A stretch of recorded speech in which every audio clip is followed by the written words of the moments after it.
molts anys, quan els animals encara parlaven. Una tortola anomenada Nuqueta, xicoteta i coqueta, vivia feliç durant l'hivern en un arbre de la vall d'Uissó.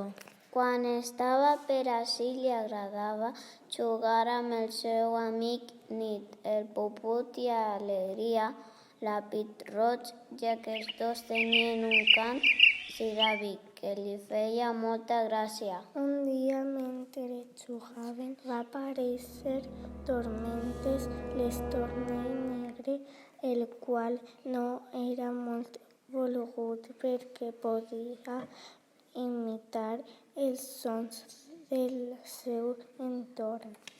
Nuqueta, al veure'l i coneguent a la seva fama, Va volar directament al seu arbre per protegir les cries que durant 14 dies havia incubat. Nit, el Puput, era el més llançat i li va dir: on vas? Venia perquè m'agradaria jugar amb vosaltres. Soc de color negre, però no vull fer mal a ningú.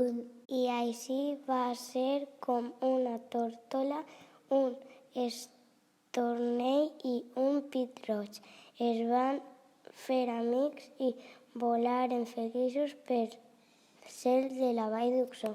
I conte contat ja s'ha acabat. Aplaudeix si t'ha agradat i recorda.